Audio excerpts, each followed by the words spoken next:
Hello YouTube, it's William. I'm just out whittling on a stick. I'm trying out a new design. I'm working on a belt knife design. Kind of along the same lines as the SK as far as shape and the NK. But something kind of in between the NK and the SK. Maybe a WCBK. William Collins belt knife. Anyway, right now this is I think version C maybe.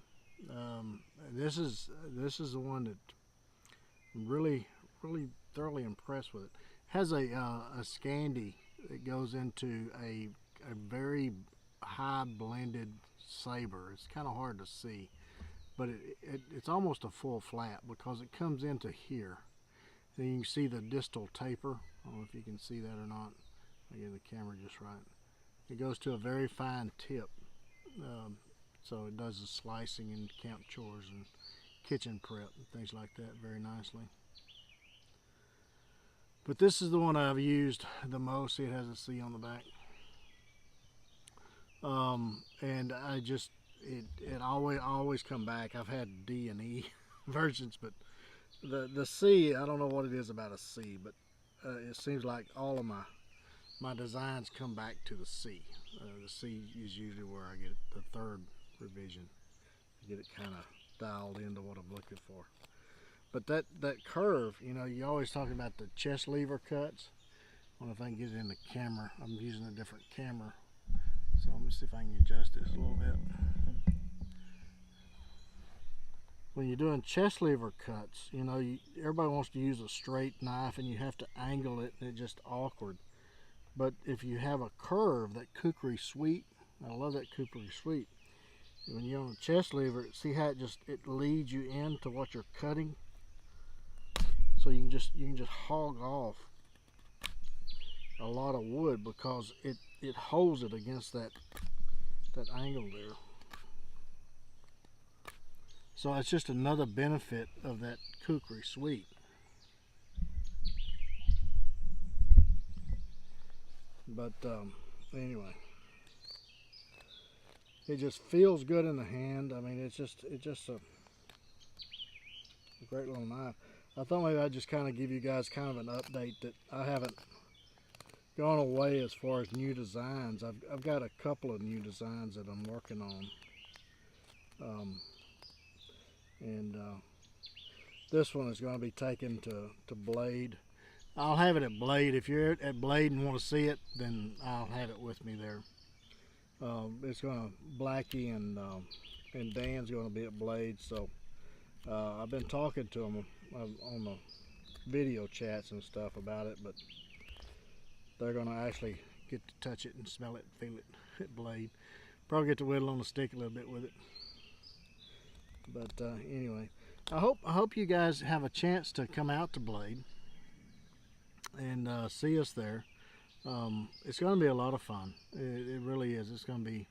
I'm really looking forward to it. Got everything boxed up. I should have about 120 knives of different knives that you can touch, smell, feel.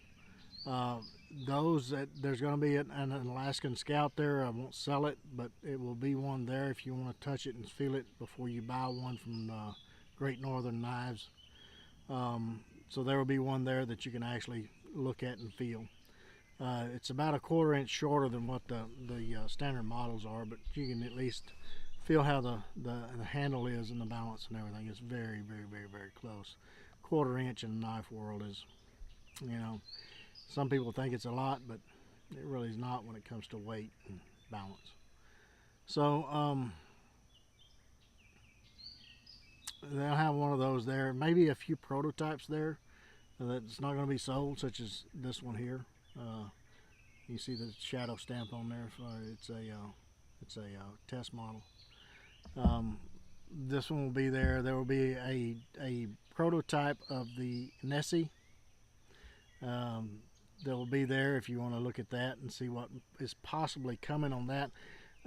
It's a test model, so we're going to see how it functions and if it's even worth bringing out to the public. There will be a new Skinner there. It's called the Arrow. And I was planning on doing an introduction before Blade on it, but I just never got around to it. But those are some things that's going to be there that you haven't seen yet, that those attending Blade will get to see. Also, anyone who buys an SK at Blade will get a free copy of the Bug Out magazine that the knife was in. An article was in on that knife. You'll get a free copy of that article, that magazine, complete magazine, and I will be there to sign it if you want me to sign it. And also Blackie and Dan, who actually tested the knives for me during the R&D phase, and there's so many videos of them. They will be there at Blade too if you want them to sign it as well. That's going to be kind of cool. That'll be neat. So stop on by the booth at 14C. I'll be right there. Stitch Gear is at 14D. So you can get a knife and a custom sheath right there together. And it's going to be a lot of fun, folks. A lot of fun.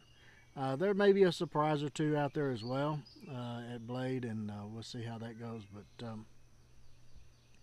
anyway, just out here whittling on a stick, relaxing because it's Sunday. And man, I tell you what, getting ready for Blade has been a whirlwind. I got everything boxed, and we're going to start loading the truck up Tuesday and head out on Wednesday. And drive Wednesday and spend the night somewhere close to Atlanta Wednesday night, and be there bright and early Thursday morning so Randy and I can start setting up and get ready for you guys. And so again, stop on by.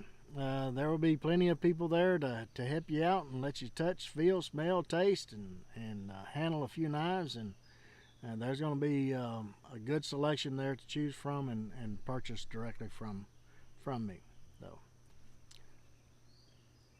new design, maybe.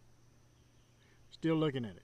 I've tried the one that drops down more, but it just, I don't know. That right there, you still have enough clearance for the chef's work. So I think that's a good compromise. You still have all the attributes you'd want in a belt knife. It's light, very functional for skinning. I mean, it's got the handle up there for skinning task. I really like this design. I keep going back to it. So I think we're about 95% there. So we'll get some input from Blackie and Dan. See if they can come up with anything else on it. Until the next one, you guys get in the backyard, whittle on a stick. Make sure you take a child with you, get the opportunity. And don't forget those plenty of Band-Aids and lots of knives.